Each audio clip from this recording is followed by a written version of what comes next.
is TechStrong TV. Welcome to TechStrong TV. I'm Bonnie Schneider. Today I'm pleased to be joined by Mark Butcher, Managing Director and Founder of Posetiv, a consultancy specializing in GreenOps, FinOps, and DevOps. Mark brings over 25 years of experience in the IT sector of helping organizations modernize and transform their IT services.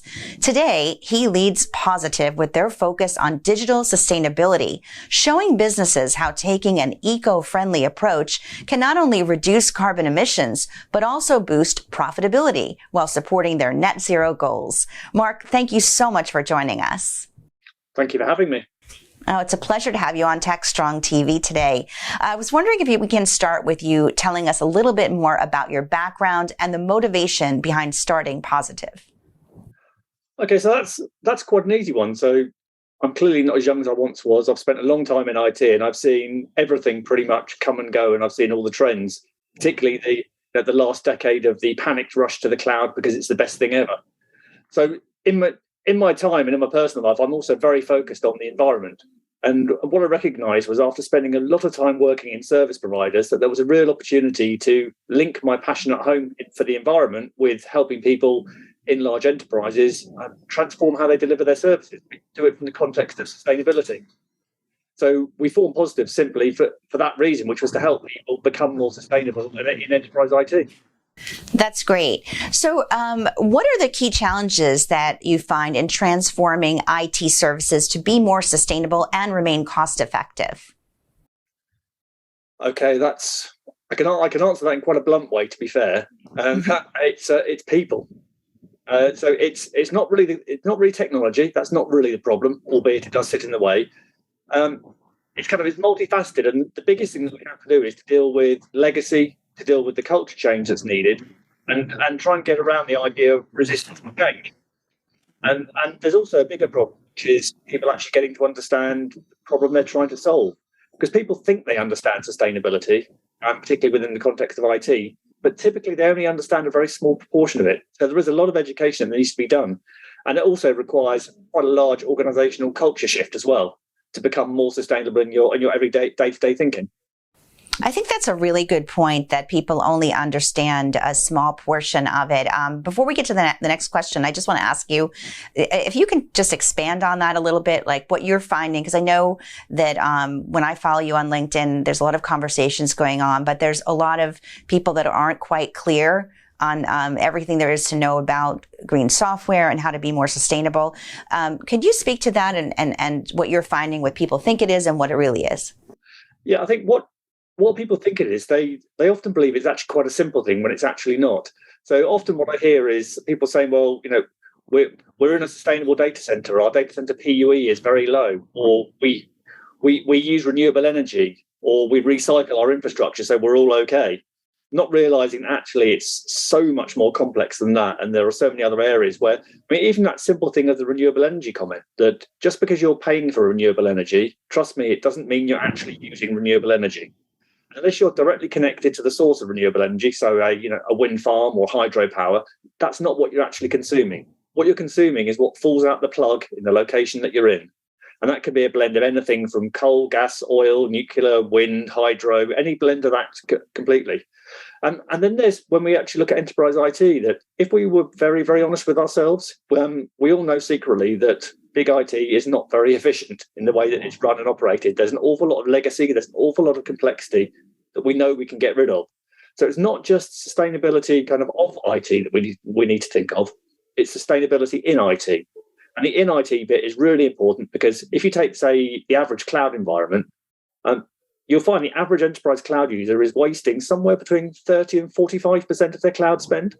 Think how many emissions could be reduced just by operating a little more efficiently. That is great, and I don't think people realize that, so thank you for clarifying that. When it comes to buying choices, how do organizations gather meaningful information from technology vendors to evaluate their environmental impact? I mean, a lot of people say, we're green, but how do you really know when you're making those decisions?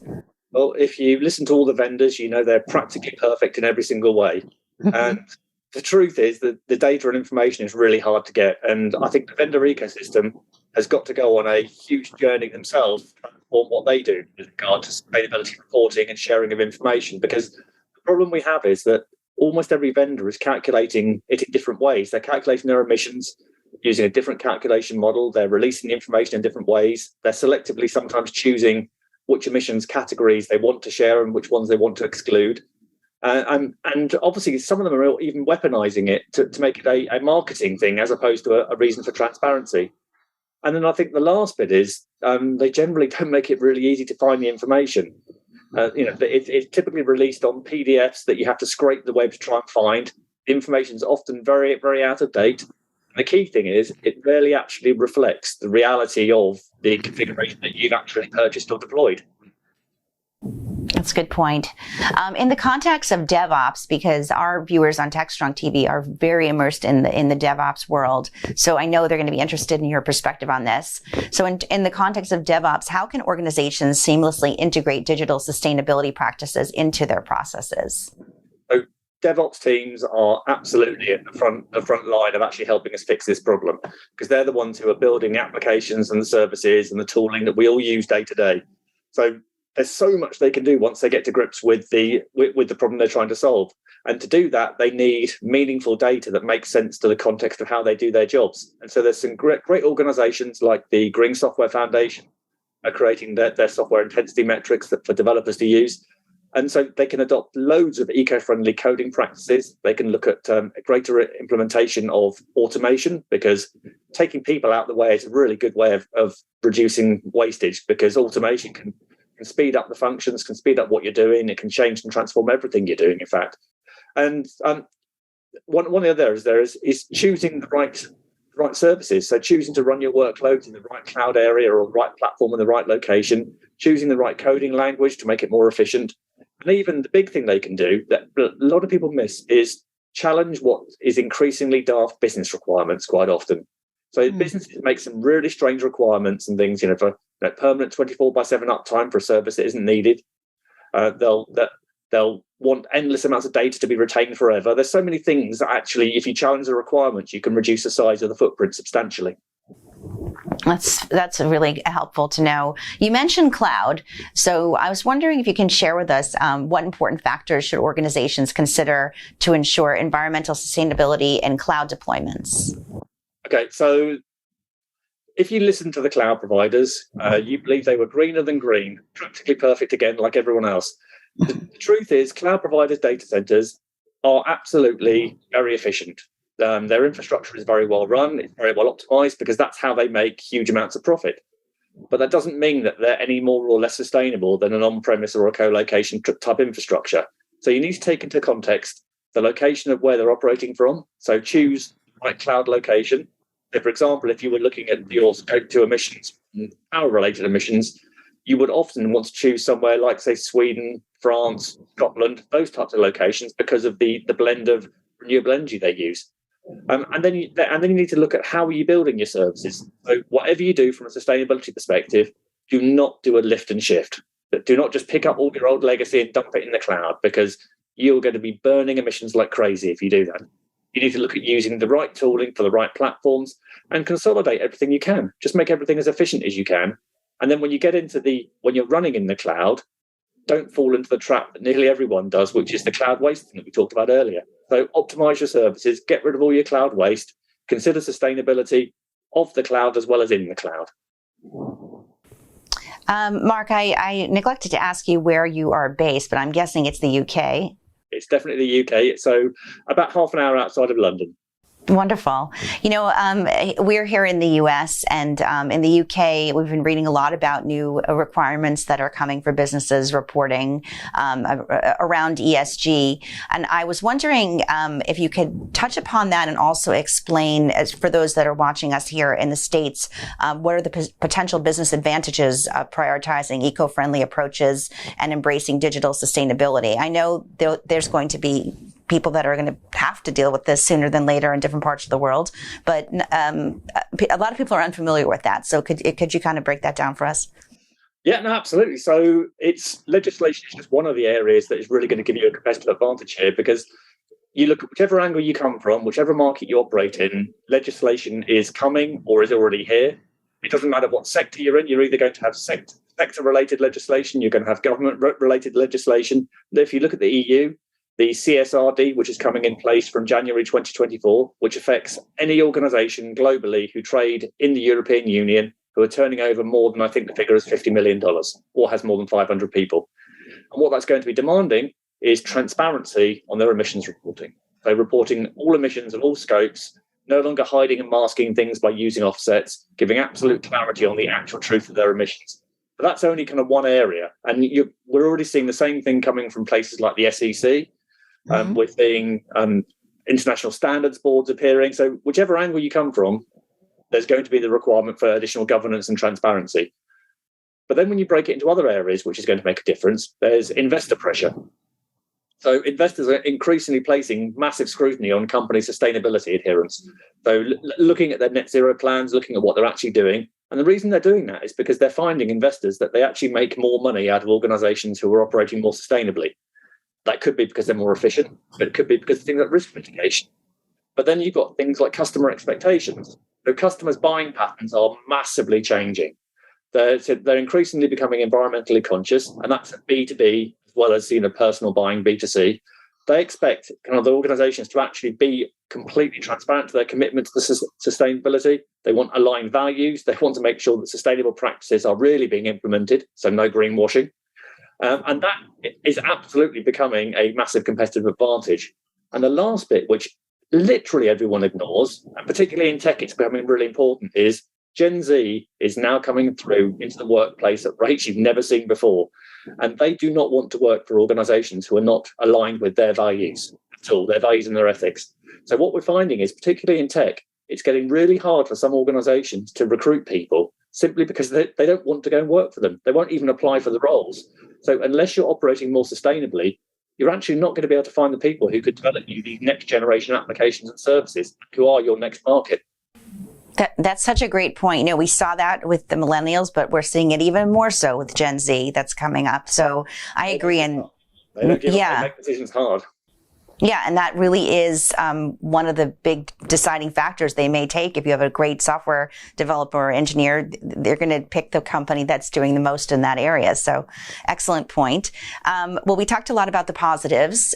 Can you discuss some of the obstacles that organizations may encounter when trying to implement GreenOps strategies and also how they may overcome those obstacles? Yeah, there's a lot of them. So we work on these projects every day and we see consistently the same mistakes being made. The first one is not actually having a baseline and not being transparent about your actual emissions. So not really understanding where you are, what your emissions are, and not calculating them in an accurate fashion. Because the reality is, how can you reduce something that you haven't measured? How can you claim to be making progress if you don't even know where you started from when you're not communicating it? So that's one of the first things. The next thing is we have a massively unhealthy obsession in tech with dashboards. Everyone thinks we've got to create a new dashboard, a new tool, a new service. You don't. What you need is meaningful data that you can give to your users in a format that makes sense. So stop focusing all your love and attention on creating dashboards and focus more on getting your data right that underpins it. And that applies for these organizations who are turning up trying to sell dashboard tooling, because every single one of them says the same thing once you get underneath it. They say, all you need to do is connect your data. Well, that's no use if your data isn't trustworthy. Because if you give your users data which they don't believe in, they're not going to do anything with it.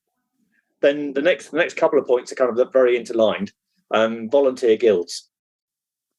I am getting a little bit bored with organizations creating teams of volunteers who are not empowered to deliver anything. They get like-minded people who get together, who want to actually do something, but they're not actually empowered to actually contribute. They don't have a mandate. And the key thing they don't have is budget.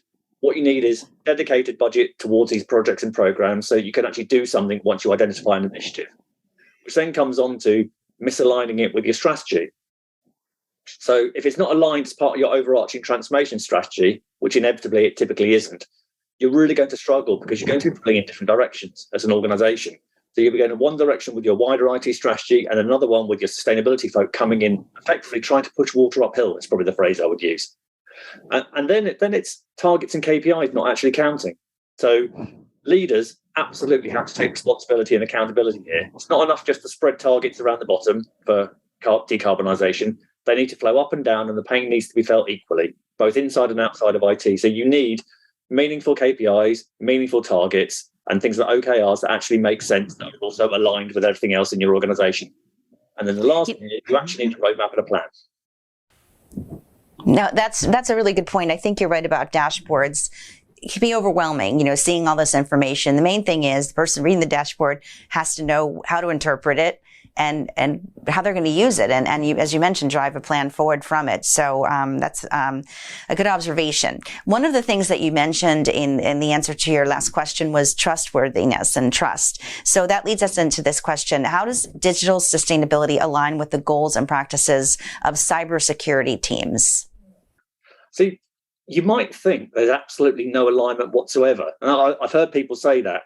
But actually, if you think about it, if you replace the word sustainability that I've been using here with, say, efficiency, what we're talking about is consolidated, optimized, well-run, automated ecosystems. Security teams love that. Because security teams love things that are automated and standardized. They love getting rid of complexity. They love getting rid of legacy.